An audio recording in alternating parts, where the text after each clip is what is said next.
ya. Nah, oke, apa sih alasannya kita buat temanya kali ini adalah kitab mana yang palsu? Alkitab atau Al-Qur'an ya, alias kitab Al-Qurung. Al-Qur'an itu banyak sekali kurung buka dan kurung tutup, teman-teman. Jadi kalau Anda baca Quran, itu kurung buka, kurung tutup, kurung buka, kurung tutup ya. Jadi kitab Al-Qurung namanya. Dikurungin karena Al-Quran ini sebenarnya nggak jelas. Makanya mereka menambahkan tafsirannya di dalam terjemahannya, ya. Jadi MUI dan ulama-ulama itu menambahkan tafsiran mereka di dalam terjemahannya. Kalau Anda baca Quran, bagi Anda yang mempelajari Islam, ya, bagi teman-teman yang Islam maupun Kristen, Anda mungkin yang Kristen sama sekali mungkin belum pernah baca Quran. Al-Quran itu disusun acak-acakan, tidak secara kronologi, beda dengan Alkitab. Saya kasih ada contoh ini, bedanya Alkitab kita dengan Al-Quran. Ya, bedanya Alkitab kita dengan Al-Quran. Alkitab, itu tadi kita sudah melihat dari, belajar ya, dari podcastnya Pak Gracia Pelu dan Elia Myron tadi. Alkitab ini ditulis bukan rentang waktu 20 tahun, ya, ataupun tentang waktu 10 tahun, tidak. Tapi ribuan tahun. Nah, kenapa salah satu yang memotivasi saya terjun di dalam dunia apologet adalah karena teman saya ini Kristen dari lahir, dia dari keluarga Kristen, semua keluarganya sampai sekarang dia masih Kristen. Mungkin ya, alhamdulillah ya, mungkin masih Kristen. Waktu itu saya belum masuk di dunia YouTube. Dia bilang sama saya seperti ini, "Sof, saya itu dari Yerusalem kok mau murtad," katanya. Dia bilang, "Saya itu baru tahu kalau Alkitab itu yang menulis manusia." Gini orang Kristen dari lahir, Bapak Ibu.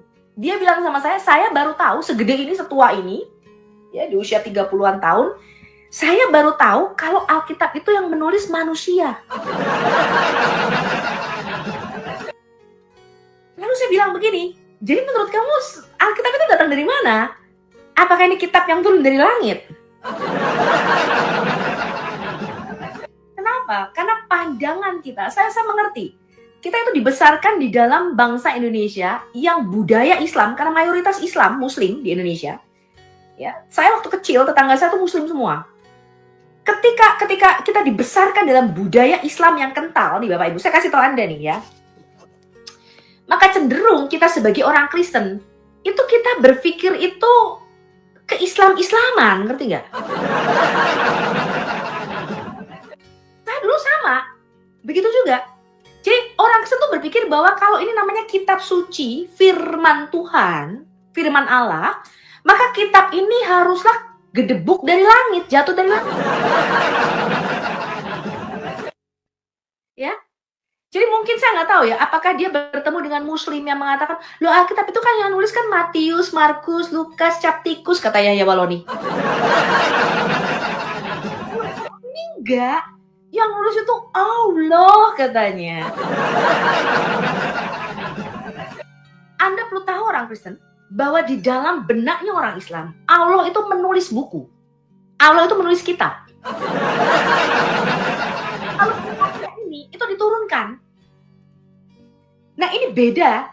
Kita sebagai orang Kristen, Anda perlu tahu where we get the Bible from. Dari mana kita mendapatkan Alkitab kita. Nah, itulah sebabnya ketika saya mendengar teman saya yang Kristen dari lahir berkata demikian, dia adalah GKJW ya, Gereja Kristen Jawa, saya merasa prihatin. Ini berarti there is something wrong within our church. Ada sesuatu yang keliru. Entah itu pendalaman Alkitabnya kurang, ataukah hal ini tidak diajarkan di dalam Alkitab. Dia orang yang cukup aktivis gereja, ya, aktivis gereja. Tapi ketika kita menjadi, kalau saya malah kenapa ada, saya melihat di TikTok dan YouTube, ada saya dulu ini aktivis gereja, sekarang saya mualaf, Bu Sofi. Itu pajak dia tuh, foto-foto dia waktu Natalan, ya kan? Saya ini aktivis gereja, Bu. ketua pemuda, ketua Sunday School, ketua guru sekolah minggu. Alhamdulillah saya menemukan hidayah, saya mualaf. I'll tell you something, Christian. Ya, saya mau katakan sesuatu kepada Anda, orang-orang Kristen. Aktivitas Anda di gereja yang kelihatannya banyak. Saya dulu, Bapak Ibu, waktu saya pertama kali bertobat menjadi orang Kristen, saya itu hampir pegang semua hal. Ketua misi dan penginjilan, ketua pemuda, saya pegang ngajar sekolah minggu. Padahal saya bertobat. Saya dari Senin sampai Senin nggak pernah ada di rumah, Bapak Ibu. Tidur di gereja. Tapi aktivitas kita yang begitu banyak itu tidak membuat pengenalan kita akan Allah itu bertambah. Kenapa? Karena Anda hanya terlibat apa? Saya ini paduan suara, Bu, nyanyi. Pokoknya saya ini kalau di gereja tiap minggu saya tuh choir itu loh, Bu, paduan suara, Bu. Saya ini adalah seorang worship leader. Ya, saya pemimpin pujian, aktif. Hal itu saya kasih tahu Anda, tidak menjadi kenalan Anda akan firman Tuhan. Saya kasih tahu Anda itu. Kenapa? Karena sama seperti Yesus ajarkan di dalam Alkitab. Yesus mengatakan begini, di dalam Alkitab itu ditulis begini, Yesus semakin bertambah besar dan semakin bertambah hikmatnya, semakin dikasihi Allah dan manusia. Artinya dia tuh belajar. Nah, itu adalah salah satu daripada fitrah seorang manusia. Apa? Learning, keep learning, bertambah hikmatnya. Ini beda dengan anak-anak Allah atau para malaikat. Saya kasih tahu Anda, mengapa kita sebagai anak-anak Adam itu dikatakan semakin bertambah besar, semakin bertambah hikmatnya? Belajar. Karena itu Adam belajar. Ya, maka dikatakan Tuhan Allah membawa kepada Adam seluruh binatang-binatang yang dibentuk Tuhan dari debu tanah, sama seperti manusia. Kemudian dia bawa binatang ini kepada Adam untuk dinamai oleh Adam, dan Tuhan Allah melihat bagaimana manusia itu, Adam itu, menamai binatang ini masing-masing. He learned something. Dan itu bukan dalam waktu 1-2 jam, sekejap mata, no. He learned. Mungkin bertahun-tahun. Karena dikatakan manusia pertama itu telanjang. Manusia pertama Adam itu seperti bayi yang tidak punya dosa. Dia nggak punya malu. Maka dikatakan manusia itu kedua-duanya, baik yang laki-laki maupun yang betina, yang jantan maupun yang betina, ya, Zakar dan Nekebah ini, kedua-duanya telanjang dan mereka tidak merasa malu. Karena sama seperti anak-anak, Bapak Ibu. Saya dulu waktu kecil, ya, itu mandi bareng. Kalau saya sama sepupu saya tuh mandi bareng, Bapak Ibu. Gak ada rasa, ih kamu cowok, kamu cewek. Gak ada begitu, gak ada pikiran-pikiran begitu. Main air, main bola, kita di Batak bareng-bareng, rame-rame mandi bareng, Bapak Ibu. Kenapa? Karena kita gak berpikiran macam-macam, gak ada pikiran macam-macam. Gitu loh Bapak Ibu. Ya, karena sama seperti anak-anak masih lugu, masih polos, dia gak ada pikiran dosa sama sekali. Walaupun mereka telanjang. Lah kalau sekarang telanjang dibilang orang gila. Bentar ya, saya belum. Saya mau ngajar dulu bentar ya. Saya mau, how do we get our Bible? Kita perlu tahu orang Kristen dari mana Alkitab kita ini ada. Kenapa? Karena ada banyak orang Kristen itu yang mualaf. Ya, yang mualaf. Kenapa? Gara-gara apa? Alkitab ini kan dipasukan, Bu, yang nulis manusia. Kalau Al-Qurung ini kan gedebuk jatuh dari langit. Makanya Anda lihat ke si mualaf siapa tuh, dokter gigi Karissa Grani. Dia bilang gini, alhamdulillah ya, dia katanya dulu aktivis gereja. Ya, karena KDRT dia cerai dari suaminya, kemudian mualaf ya, dinikahi sama muslim.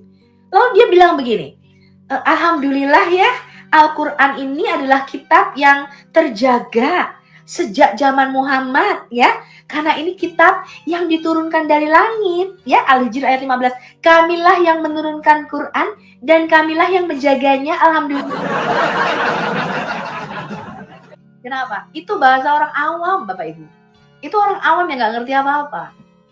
Ya, makanya sampai sekarang Al-Quran itu aslinya nggak ada, Bapak Ibu. Aslinya nggak ada. Aslinya Al-Quran itu. Bahkan mereka katakan Al-Quran ini tidak berubah. Ini kata Karissa Grani nih. Kata para mualaf itu. Al-Quran ini tidak berubah sehuruf-hurufnya, setitik-titiknya, sekoma-komanya, sesuara-suaranya tidak berubah sejak zaman Muhammad. Zaman Muhammad, Bapak Ibu, itu bahkan huruf Arabnya itu cuma 17. Sekarang huruf Arab ada 28. Ya. Mana huruf aslinya tulisan Quran zaman Muhammad yang 17 huruf ini dan belum ada tanda baca. Siapa yang merubah Quran menambah huruf dari 17 huruf Arab, Paleo Arab, huruf Arab kuno menjadi huruf Arab modern yang sekarang ini yang ada baca, lihat di dalam Quran versi Hafiz yang ada di Indonesia, kemudian ditambahi diacritical text. Diacritical mark atau tanda baca. A I U E O-nya huruf itu. Siapa yang nambahi? Kalau Anda belajar Islam, Anda tahu itu baru pada zaman Muawiyah. Ya. Baru pada zaman sama Khalifah Abdul Malik bin Marwan. Ya, itu baru ditambahin Bapak Ibu. Berapa abad itu setelah Muhammad mati? Mereka bilang nih, Bu Sofi, kalau kamu mau pengen tahu Quran, kamu tuh harus bisa bahasa Arabnya. Kenapa? Karena salah baca aja satu huruf itu beda arti. Salah baca satu huruf beda arti. Sedangkan Quran asli zaman Muhammad cuma 17 huruf. Siapa yang menambahi huruf Arab sekarang jadi 28? Sudah berubah ya? Lalu saya baca lagi nih Bapak Ibu. Mereka mengatakan di seluruh dunia nih Quran cuma ada satu. Kalau Alkitab ada beberapa versi katanya. Ada yang Septuaginta, ada yang Masoretic Text. Ya.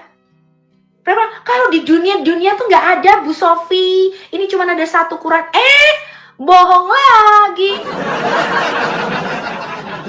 Sekarang kita bahkan sudah menemukan 37 versi Quran Arab yang Anda bisa beli online, Anda bisa download online, Bapak Ibu. Saya kasih websitenya. Ya, darulfikar.com. Anda bisa beli Quran ada versi Hafiz, Anda bisa beli di Shopee dan Tokopedia. Anda cari Quran versi Wars, Quran versi Hafiz yang dipakai di Indonesia sekarang, ya. Ada Quran versi Yakub, versi Asusi, Aduri, versi Kolon, macam-macam Bapak Ibu. Dan itu nggak sama, beda-beda. Kalau Anda nggak mau beli Quran yang dalam bentuk hard copy-nya book begini, Anda bisa masuk, ya, Anda bisa download, ya, di Google Store, di App Store, di kalau Anda punya iPhone di App Store atau di Google Store, judulnya The 10 Qiraat, 10 Qiraat, 10 bacaan Quran, The 10 Qiraat of the Noble Quran, ya, dari Fadil Sulaiman.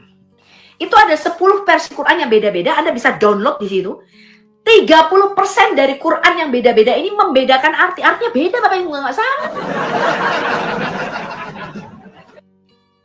Jadi 95% di seluruh dunia itu memakai Quran versi hafalan Imam Hafiz.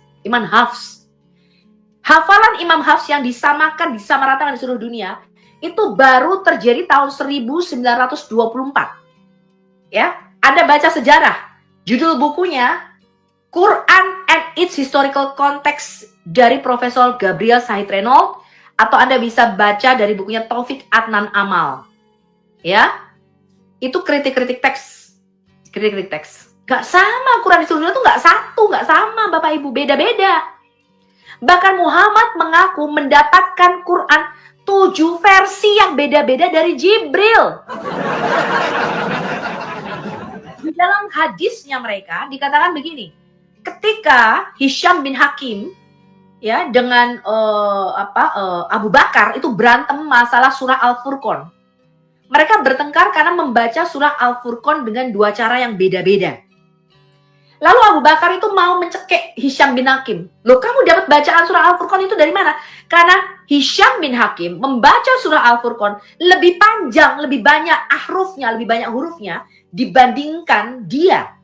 Lalu Hisham berkata, aku mendapatkan bacaan Al-Furqan ini dari Muhammad. Lalu Abu Bakar bilang, loh, aku juga dapat dari Muhammad. Nggak gitu bacanya, beda.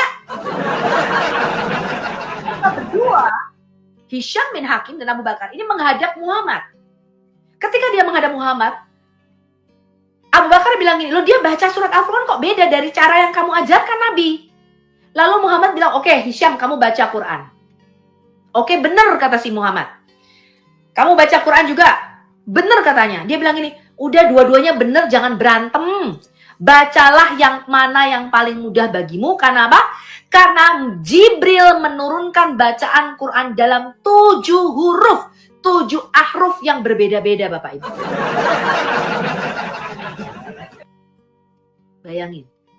Bayangin. Nah, konsep ini Anda sebagai orang Kristen Anda harus ngerti dan cerdas. Di dalam Islam, saya kasih tahu Anda, menurut orang Islam sendiri, Muhammad itu mendapatkan Quran dari Jibril, itu dicicil alias ditartil. Orang Jawa itu ada kalau misalnya utang-utangan itu ya. Terus nanti aku bayarnya nyicil yo. Bayarnya itu ditartil. Ditartil itu maksudnya di entar-entartil gitu loh. Maksudnya sedikit demi sedikit bayarnya ditartil, dicicil. Demikian juga Jibril. Jadi di dalam Quran itu ada satu ayat yang mengatakan Quran itu turun sekaligus dalam satu malam yang mereka sebut sebagai malam Lailatul Qadar. Jadi kalau di Indonesia Muslim itu memperingati malam 1000 bulan Lailatul Qadar, itu malam nuzulul Quran. Turunnya kitab gedebuk dari langit ini Bapak Ibu. Itu bukan iman Kristen. Kristen tidak percaya ada kitab ini nuzul ke bumi, ada kitab ini turun. Malam nuzulul Quran, itu kalau Anda baca di dalam riwayat hadis-hadis, itu ada di dalam mimpi Muhammad. Muhammad bermimpi ada kitab ini turun dari langit. Mimpi itu Bapak Ibu. Karena itu kalau Anda tanya sama orang Muslim, kapan malam Lailatul Qadar? Gak ada yang tahu.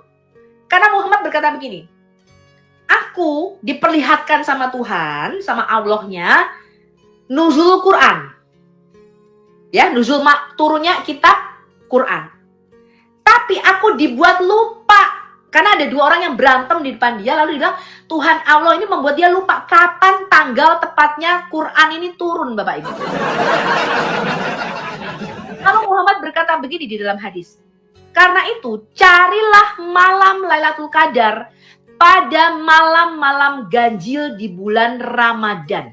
Makanya Muslim, kalau Ramadanan, kalau Anda lihat di Muslim di Indonesia Ramadan, puasa gitu, mereka itu akan sering, lek-lekan, nggak tidur. Karena mereka mencari kapan malam Lailatul Qadar ini. Kalau mereka menemukan malam Lailatul Qadar ini, mereka mendapatkan pahala yang luar biasa, Bapak Ibu. Makanya malam Lailatul Qadar ini tanggalnya di dalam hadis nggak tepat. Tanggalnya tuh beda-beda menurut para ulama, para tafsir. Kenapa? Karena itu ternyata cuma mimpi dan tidak ada saksinya, Bapak Ibu. Saya itu kadang malesnya ya kalau belajar Islam. Saya tuh udah baca hadis panjang-panjang gini. Saya baca nih. Bagaimana sih Nabi ini mendapat wahyu? Saya baca nih. Sirah Nabawiyah, hadis. Bagaimana nih Muhammad ini mendapat wahyu? Begitu saya panjang, ini hadisnya udah panjang nih. Begini bla bla bla bla bla bla bla bla bla bla bla. Ujungnya apa? Maka terbangunlah Muhammad dari tidurnya. Saya baca sendiri. Ya, Anda baca Sirah Nabawiyah Ibn Hisham atau Sirah Nabawiyah Ibn Ishaq. Anda baca. Ujung-ujungnya tuh, maka terbangunlah Muhammad dari tidurnya. Saya baca dong. Saya baca bagaimana mereka mengatakan ini ada kitab turun dari langit. Apa sih malam nuzul Quran? Itu saya baca. Bagaimana dia mengaku ada kitab ini turun dari langit. Saya baca hadis-hadisnya. Hadis-hadis tentang Lailatul Qadar ya, tentang nuzul Quran. Panjang. ya bla bla bla Muhammad di masjid bla bla bla dia mendapatkan wahyu bla bla bla, ini malam diikuti riuh rendah roh dan malaikat, ketika ujungnya sama Bapak Ibu, maka terbangunlah Muhammad dari tidurnya. Ada-ada aja nih agama mimpi ini ya Bapak Ibu. Nah ini beda dengan Alkitab kita. Ketika Musa mendapatkan 10 perintah Allah yang kita sebut dengan Aseret Hadebrot atau Aseret Hadefarim, 10 perintah, 10 commandments ya, 10 perintah Allah itu ya. Orang Israel itu menjadi saksi. Ya, Musa itu membawa 2 loh batu yang ditulis oleh jari tangan Allah. Mereka memperingati nuzul Taurat ini ya, di mana hari Taurat itu diberikan kepada Musa tiap tanggal 6 sampai tanggal 8 bulan Sivan. Itu mereka peringati sebagai hari raya Shavuot atau hari raya Pentakosta. Jadi hari raya Pentakosta atau Shavuot di dalam Alkitab kita itu adalah 50 hari setelah hari raya Pesak atau Paskah yang kita rayakan tanggal 14 bulan Nisan. Kemudian 50 harinya tanggal 6 bulan Sivan, itu adalah 50 hari kemudian Musa itu menerima 10 perintah Allah di Gunung Sinai. Ya, mereka peringati itu. Kenapa? Karena ada saksinya. Seluruh bangsa Israel menyaksikan bagaimana Allah berbicara kepada Musa, bagaimana Allah menulis 10 perintah Allah itu di 2 loh batu, dan kemudian dibawa turun oleh Musa, dan pada waktu itu 3.000 orang mati. Dan ini diperingati tiap tanggal 6 bulan Sivan, 50 hari setelah Pentakosta. Jadi Shavuot atau Pentakosta di dalam perjanjian lama adalah turunnya 10 perintah Allah di batu, di 2 loh batu. Tetapi Shavuot atau Pentakosta di dalam perjanjian baru Anda baca, yaitu turunnya perintah Allah, turunnya hukum Taurat yang ditulis di dalam loh hati manusia. Ya, menggenapi nubuatan Yeremia 31 ayat 31 sampai dengan 33. Anda perlu tahu bedanya Bapak Ibu. Ya, kemudian orang Kristen itu nggak percaya firman Tuhan itu turunnya jadi kitab, jadi gedebuk. Anda tahu di dalam imannya orang Islam, firmannya Allah, kalamullah itu nusulnya jadi kitab, jadi buku. Namanya Quran. Pada malam Lailatul Qadar. Maka Quran di dalam pandangan orang Muslim itu dia mempunyai 2 kodrat Bapak Ibu, 2 natur. Mereka menyebutnya kalam nafsi dan kalam lafsi. Kalam nafsi itu nafsnya Allah. Artinya dia sebagai kalamullah tidak diciptakan, bukan ciptaan, bukan makhluk. Karena dia adalah di dalam diri Allah. Tetapi ya bukunya, tintanya itu adalah lafaz. Lafaz itu ciptaan yang bikin manusia, itu cetakan pabrik. Bahkan huruf Arab itu baru berkembang abad kedua dari huruf Nabatea. Jadi kalau Anda belajar sejarah, huruf Arab itu bukan aslinya Bapak Ibu, tapi diturunkan dari huruf Nabatea kemudian jadi Arab kuno, baru menjadi huruf Arab yang modern sekarang. Tapi orang Muslim awam kayak Karissa Grani, Donditan itu nggak pernah belajar sejarah. Nggak pernah tahu sejarahnya. Mereka bilang Adam itu berbahasa Arab. Islam Adam itu berbahasa Arab Bapak Ibu. Padahal bahasa Arab itu baru ada abad kedua. Keempat malah turunannya. Karena abad kedua sampai keempat itu dia masih peralihan. Dari huruf Nabatea menjadi huruf Arab kuno ya, proto Arabik, baru menjadi huruf Arab yang mereka pakai. Nggak ada bahasa Arab zaman Adam. Di dalam kitab-kitab mereka menggambarkan Adam ini orang Arab Bapak Ibu. Adam melek, baru diciptakan oleh Allah, Adam membuka mata, dia bersin, hacing. Lalu Adam berkata, Alhamdulillah. Dan Adam ketika dia membuka matanya, pertama kali baru diciptakan, Adam itu melihat kursinya Allah, arsinya Allah, itu tertulis, La ilaha illallah Muhammad dan Rasulullah.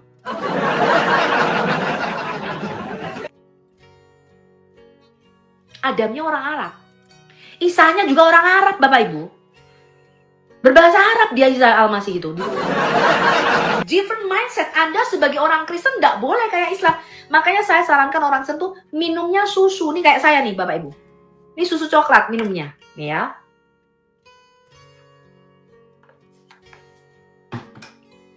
Kenapa? Karena 4 sehat 5 sempurna, minum susu, jangan kencing ontak. Kalau Anda sama kayak orang muslim, minumnya kencing ontak, sesuai dengan saran sunnah Rasul, sunnah nabinya, jadinya on. Pemerintah Indonesia saja menyarankan 4 sehat 5 sempurna itu bukan kencing ontak sempurnanya, tapi susu.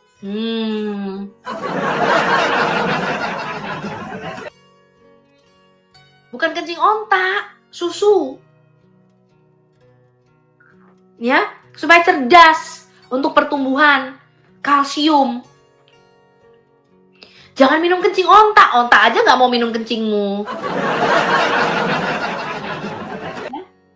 Ontaknya aja nggak mau minum kencingmu, kok kamu mau minum kencing ontak? Ya, gitu Bapak Ibu. Makanya saya sarankan minumnya susu, jangan kencing ontak. Kita kembali ke tema. Saya mau sekarang hari ini we talk about the Bible. Bagaimana kita mendapatkan Alkitab kita. Banyak teman-teman Kristen tuh nggak ngerti hal ini. Apa itu Alkitab? Ya. Ketika orang Kristen ditanya, apa itu Alkitab? Kebanyakan dari kita menjawab firman Tuhan, betul? Tuhan.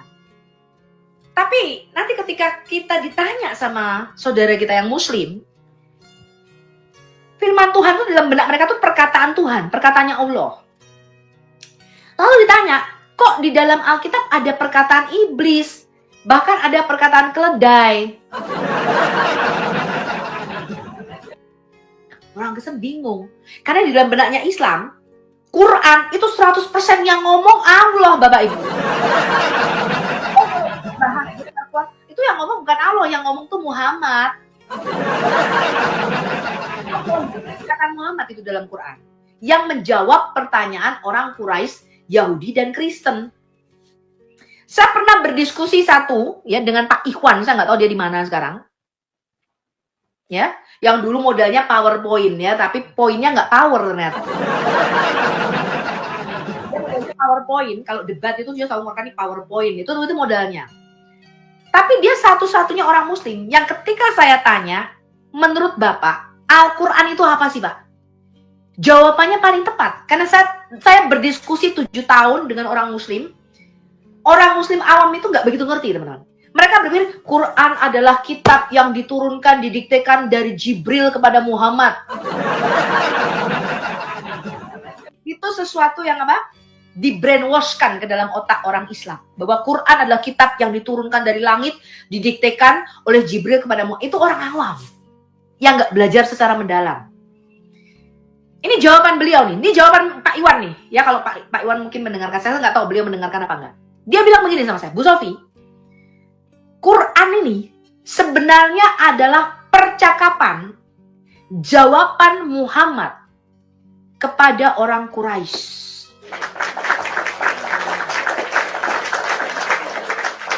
Saya bilang, betul Pak. Betul jawaban Bapak itu. Saya 7 tahun berdebat dengan orang Islam, saya bilang. Tidak ada yang jawab seperti Bapak. Mereka itu jawabnya, Quran adalah kitab yang diturunkan dari langit, didiktekan oleh Jibril kepada Muhammad. Bapak Ibu, itu orang awam. Ya, itu orang awam. Sama seperti kalau anak TK ditanya, pelangi itu apa? Pelangi itu ciptaan Tuhan, Bu Guru. Ya, anak TK ditanya, apa itu pelangi? Pelangi itu ciptaan Tuhan, Bu. Karena ilmunya masih TK. Saya bilang, Bapak betul. Kalau Anda mempelajari Islam dengan baik, Anda bisa ngerti, Quran itu membutuhkan namanya asbab al-nuzul. Jadi makanya susunannya tuh acak-acakan. Kenapa? Jadi kalau Anda lihat, sebab-sebab turunnya ayat, asbabul nuzul. Ya. Orang Quraisy tuh tanya sama Muhammad. Ya, orang Quraisy tuh tanya sama Muhammad. Lalu Muhammad itu menjawabnya pakai ayat Quran. Dan dia mengatakan jawabannya ini adalah firman-Nya Allah yang diturunkan kepada dia. Jadi Quran itu adalah jawaban Muhammad. Makanya Quran itu disebut hadis yang terbaik dari segala hadis. Kenapa? Karena Quran itu adalah percakapan. Hadis itu sebuah percakapan, Bapak Ibu. Hadis itu percakapan. Ya. Percakapan siapa? Quran. Quran itu merupakan diskusi percakapan tentang soal iman antara Muhammad dengan orang pagan Quraisy, Kristen, dan Yahudi pada waktu itu. Oh iya, saya bisa tunjukkan. Banyak. Nah, cuman yang ilmunya mendalam seperti Pak Iwan, ini jarang saya temukan, Bapak Ibu.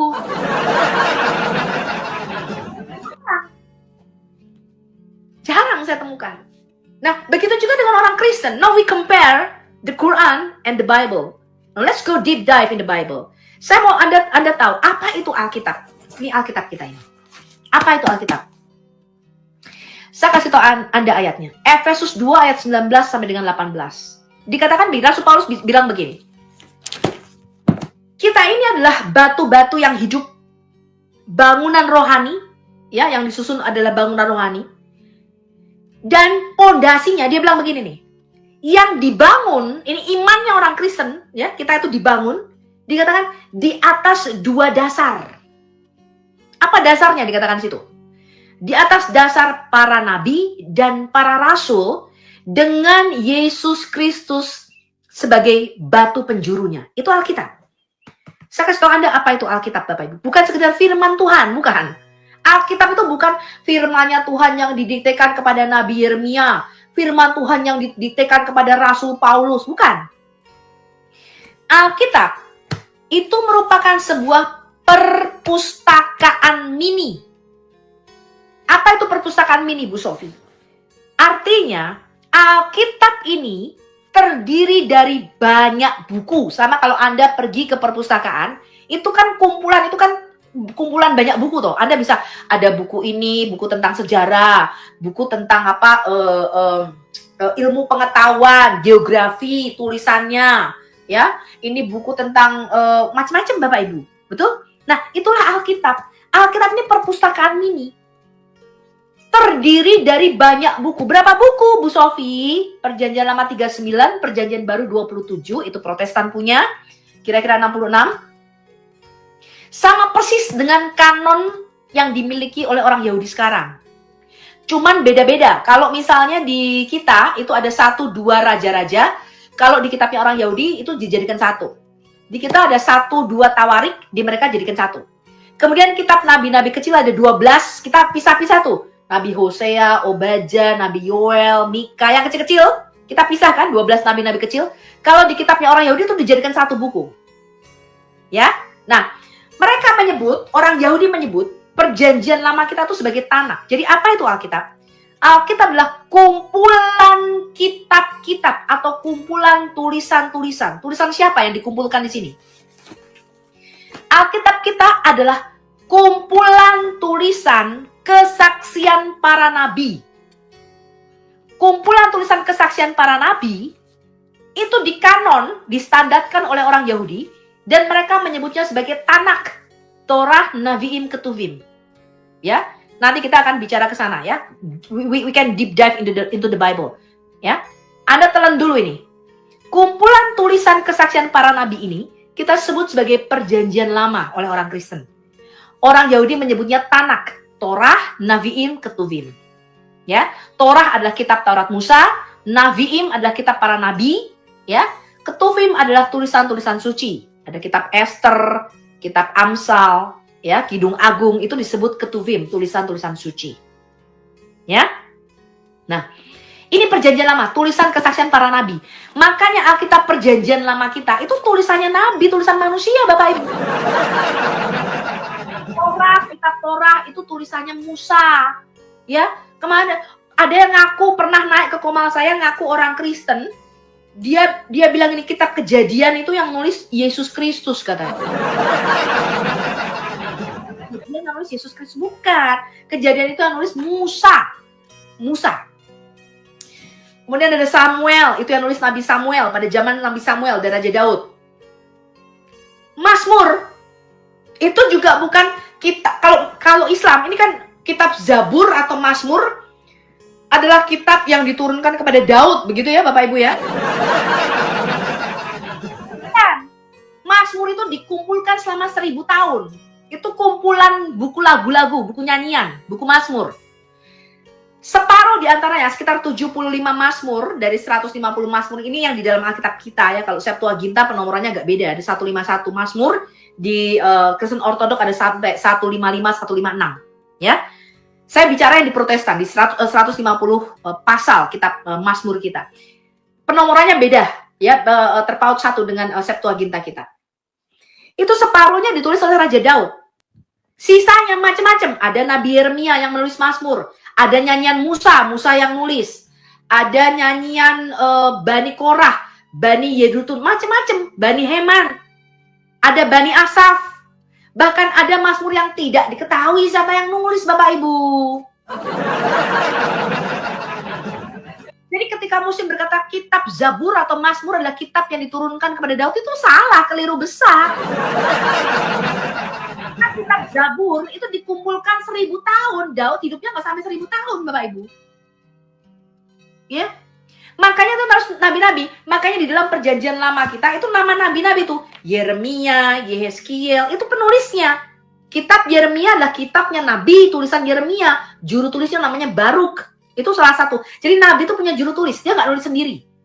Tapi salah satu nama juru tulis yang kita ketahui adalah juru tulisnya Nabi Yeremia, namanya Baruk. Makanya ada namanya kitab Baruk. Ya. Yehezkiel adalah tulisan Nabi Yehezkiel, kesaksiannya tentang Tuhan. Ya, kemudian ada Yoel, Mika, Obadja, itu tulisan para nabi yang dikumpulkan. Itu ada kesaksian para nabi yang kita kumpulkan. Orang Kristen menyebutnya perjanjian lama, orang Yahudi menyebutnya sebagai Tanakh, Torah, Nabiim, Ketuvim. Paham? Lalu, kumpulan tulisan kesaksian para rasul. Kumpulan kitab-kitab kesaksian para rasul itu dikanon oleh gereja mula-mula sampai sekitar tahun 200 sampai pada zaman Ignatius. Ya, Santo Ignatius dan sampai pada hampir abad ketiga ya, 200 sekian. Ya. Mereka mengenali kanon perjanjian baru ini. Dan kumpulan tulisan kesaksian para rasul itu dikanon oleh gereja mula-mula. Gereja menyebutnya sebagai perjanjian baru. Ya, orang Yahudi menyebutnya sebagai Brit Hadasah. Ya, Brit Hadasah, perjanjian baru. Nah, di atas dua kesaksian ini, di atas dua pondasi ini, kesaksian para nabi di dalam perjanjian lama, dan di atas kesaksian para rasul di dalam perjanjian baru, dengan siapa? Yesus Kristus sebagai center, batu penjuru, pusat pemberitaannya.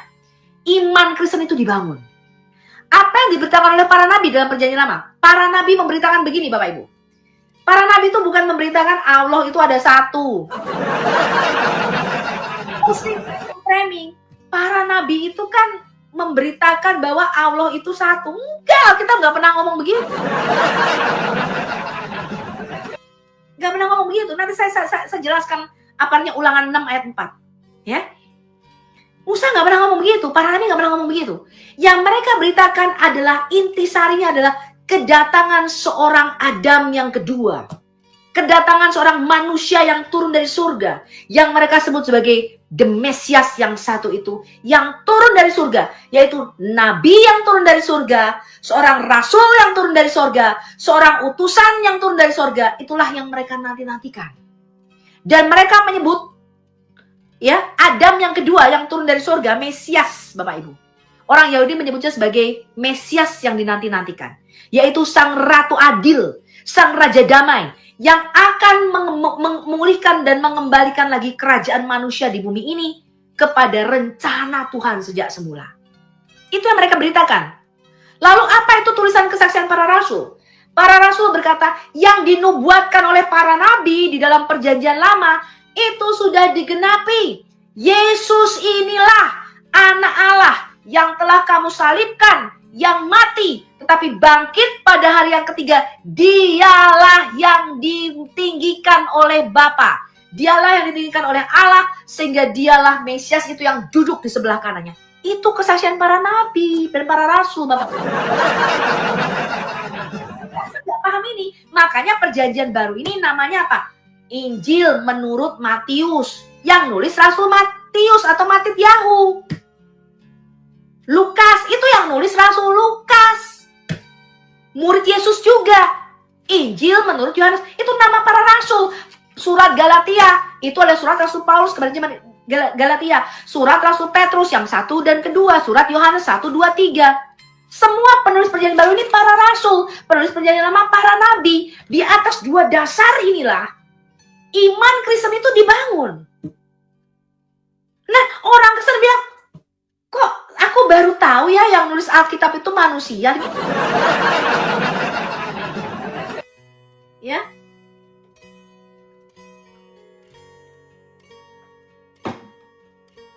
Saya prihatin Bapak Ibu. Jelas ini tulisan manusia. Ya, tulisannya Rasul Paulus.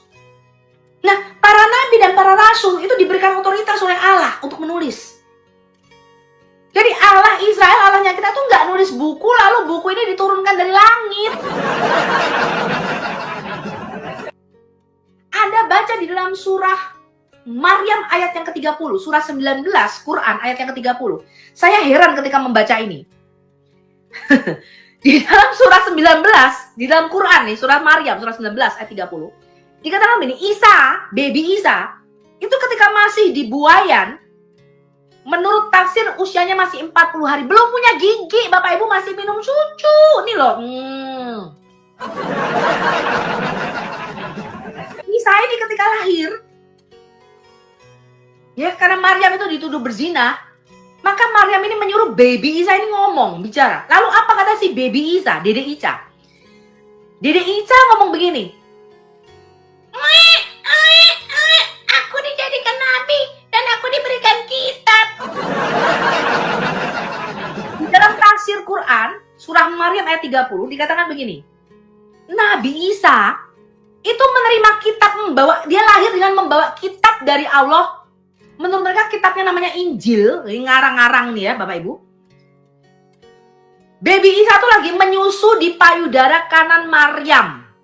Lalu baby Isa itu melepaskan kenyotannya di payudara Maryam dan dia bicara, aku dijadikan nabi dan aku diberikan kitab.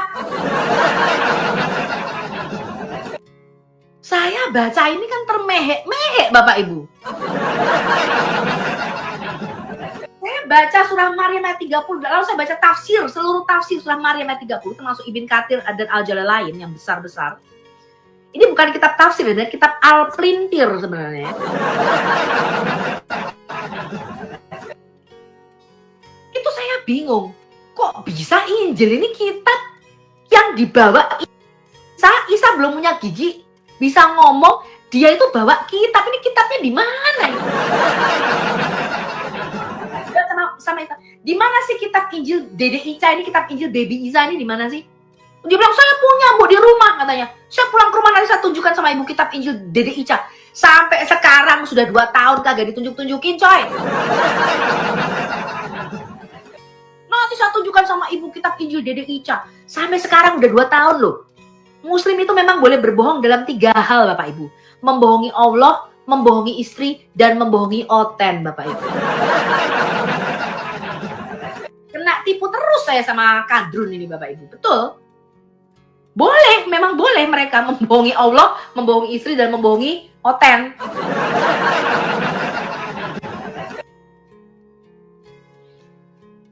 Sekarang, let's go back into the Bible. Bagaimana kita menerima kitab kita, ya? Saya mau kita lihat. Sebenarnya materi ini ada, kalau Anda baca, judulnya Kanonisasi Alkitab. Saya punya 1000 slide dalam PowerPoint, ya. Nanti kalau, semoga kita bisa upload di website Al-Hayat Indonesia. Pak Erben dan beberapa teman ya itu punya materinya ya, Anda bisa minta. Materinya cukup besar, jadi kalau saya nggak tahu ya bisa lewat email apa enggak, harusnya lewat Dropbox ya. But I hope kita bisa tampilkan ini nanti di website ya, karena ini cukup besar, jadi nggak bisa di banyak teman-teman yang minta. Anda bisa minta ke Pak Erben ya. Ini materinya ada di Pak Erben, tapi ini materinya karena besar filenya, saya nggak tahu apakah itu bisa di email apa enggak, harusnya lewat Dropbox ya. Kita lihat bagaimana Alkitab kita itu terkanonisasi. Ya, saya rindu teman-teman Kristen itu belajar ya. Jangan lagi kayak teman saya, tak pikir-pikir ya, tapi kok si nulis manusia, tak pikir buku gedebuk dari langit. Gedebuk dari langit ya Bapak Ibu ya. Nih ya, materi saya judulnya Kanonisasi Alkitab, kita lihat ya. Ini materinya cukup, itu sudah saya singkat, saya rangkum, dan saya dibikin permudah, ya. Saya membahas di situ sedikit mengenai variasi teks. Apa itu yang disebut variasi teks, baik di dalam Perjanjian Lama maupun Perjanjian Baru. Tapi saya nggak kupas satu-satu karena itu butuh panjang sekali. Dan kalau saya ajarkan ini pada orang gereja bingung, ya. Oh, betul, Septuaginta, Masoretic Text, Papyrus P75, P62 ki opo?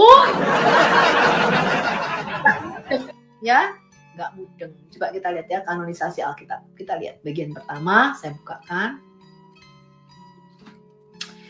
Jadi tadi Anda tahu ya apa itu gereja? Ya, sorry, apa itu Alkitab? Ya, Anda perlu tahu, tahu dengan jelas apa itu Alkitab. Nah, kita mau lihat sendiri.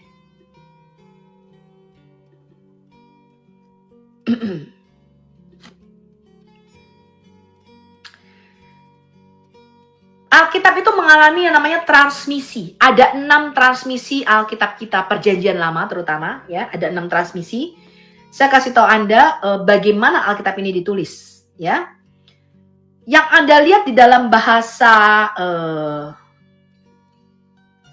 Ibrani yang sekarang ini, itu bukan bahasa aslinya Alkitab kita.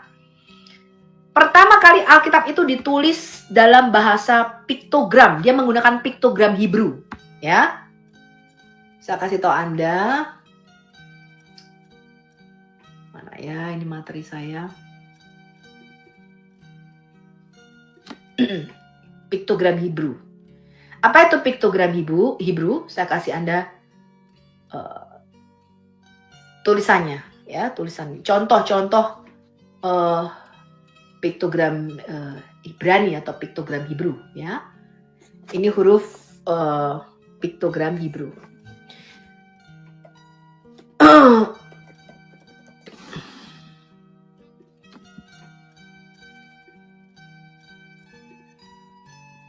Ya, saya kasih ada contohnya.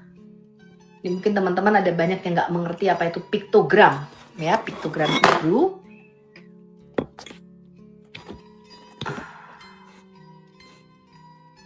Ya, ini saya kasih contoh. Ini yang disebut piktogram Hebrew, Bapak Ibu, ya, teman-teman. Ini adalah huruf pertama dalam bahasa Ibrani kita. Ini huruf Alef.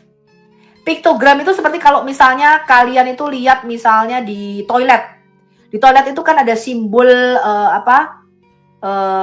orang yang pakai rok satu, yang satu nggak pakai rok. Berarti kalau yang pakai kayak baju rok gitu, ini gambar wanita, ini berarti toiletnya wanita. Jadi satu gambar ini mewakili satu arti tertentu. Itu namanya piktogram. Ya, jadi ketika melihat gambar ini ada artinya, Bapak Ibu. Ngerti ya? Nah, huruf Alef ini kepala sapi, ini diambil dari huruf Mesir kuno, ya, dari huruf-huruf Mesir kuno. Pada waktu itu kita temukan inskripsinya, namanya inskripsi Sinai. Jadi pada zaman Musa ini tulisannya. Jadi Musa itu menulis kitab Tauratnya pakai huruf ini, Bapak Ibu, bukan seperti huruf Ibrani yang Bapak Ibu sekarang lihat, ya. Tapi menulisnya pakai ini, pakai piktogram ini nih, Alef, Bet, ya, ini rumah, ini gambar tenda atau rumah, ya. Jadi gambar ini juga mewakili simbol sebuah rumah. Ya, kemudian kepala sapi ini mewakili simbol kekuatan atau seorang pemimpin. Ini Gimel itu mewakili unta, ya, atau kaki, ya, atau sesuatu yang dibanggakan. Ini Dalet bentuknya begini. Ini artinya pintu tenda, ya. Kemudian Hey ini kayak gambar orang gini, ini kayak gambar orang nih ya, kayak gambar. Ini bukan simbol toilet ya Bapak Ibu ya, ini bukan. B ini mewakili sesuatu yang melihat, lihatlah atau perhatikan, ya. Kemudian ini huruf Vav, ya. Vav ini artinya paku, ya, atau juga huruf penyambung dan, ya, kata dan bisa pakai ini. Nah, ini juga Lamet, Bapak Ibu. Lamet. Ini lambangnya tongkat, ini tongkat bentuknya. Nah, tongkat ini artinya adalah suatu yang mengendalikan, kontrol, otoritas. Ya, ini mem, ini air, ini yang menjadi huruf M di dalam huruf Latin kita, ini mem. Nun, ini artinya benih, ini kayak sperma nih Bapak Ibu ya, benih atau sperma ini. melambangkan ikan, simbol daripada ikan. Lambangnya begini nih. Ya, benih sperma ikan. Ya. Ini Sameh, ini ayin gambarnya mata. Ya, ini mata. Ya, artinya melihat atau mata atau experience ya, atau mengalami. Ini mouth. Ini adalah mulut. Artinya mulut berkata-kata ya, atau kata-kata ini P. P itu mulut. Ini mata, ini mulut. Nah, inilah yang kita sebut sebagai piktogram. Nah, Musa itu menulis dengan huruf piktogram Ibrani yang seperti yang saya sampaikan itu, Bapak Ibu. Ya. Jadi bukan di dalam huruf yang Anda lihat sekarang di dalam Alkitab kita, bukan. Ya. Bukan ya. Nah, itu Musa menulis seperti itu. Jadi Alkitab itu mengalami perkembangan huruf dan bahasa. Kenapa? Karena Alkitab kita itu ditulis lebih dari 40 orang penulis. Ya, macam-macam. Ada raja, ada yang nabi yang nulis, ada yang gembala yang nulis, ya, ada nelayan yang nulis, para rasul dan sebagainya. Ya. Jabatan mereka macam-macam. Materinya juga nggak satu, Bapak Ibu. Ya, ada yang di Ostraka, itu di Tanah Liat pada zaman Ayub. Ayub itu ditulisnya di Ostraka. Ya, kitabnya mereka. Ya. Kemudian ada yang ditulis di apa? Di perkamen, kulit velum, kulit sapi, atau di perkamen, kulit-kulit kambing atau binatang. Ya, namanya velum atau di perkamen. Ada yang di papirus. Ya. Kemudian macam-macam, ada yang di batu, Bapak Ibu. Ya. Nah, inilah Alkitab kita. Ya, ditransmisikannya ribuan tahun. Ya. Nah, pertama kali Musa menulis kitab Tauratnya itu menggunakan huruf piktogram tadi. Inskripsinya kita temukan namanya inskripsi Sinai. Jadi huruf yang dipakai oleh orang Yahudi pada zaman Musa, kira-kira abad ke-15 sebelum Masehi, itu menggunakan huruf piktogram. Dia nggak pakai huruf Ibrani yang sekarang ini. Nah, huruf piktogram yang saya perlihatkan tadi kepada teman-teman, itu lebih kuno daripada huruf Paleo-Hebrew. Paleo-Hebrew itu artinya huruf Ibrani kuno. Nah, piktogram ini lebih kuno lagi daripada huruf yang kuno tadi, Bapak Ibu. Lebih duluan piktogram ini. Kira-kira piktogram ini dipakai dari mulai zaman Yusuf, ya. Jadi Yusuf itu bersama dengan anaknya Manasye dan Efraim itu mengambil hieroglif Mesir. Dia ambil beberapa simbol dari 365 lebih simbol-simbol huruf-huruf Mesir, ya. Zaman Yusuf, ya, di 22 huruf oleh Yusuf pada abad ke-19 sebelum Masehi dengan anaknya Manasye dan Efraim. Lalu mereka menciptakan namanya huruf piktogram Ibrani. Jadi dari zaman Yusuf sampai zaman Musa namanya huruf piktogram Ibrani. Jadi dari zaman Yusuf sampai zaman Musa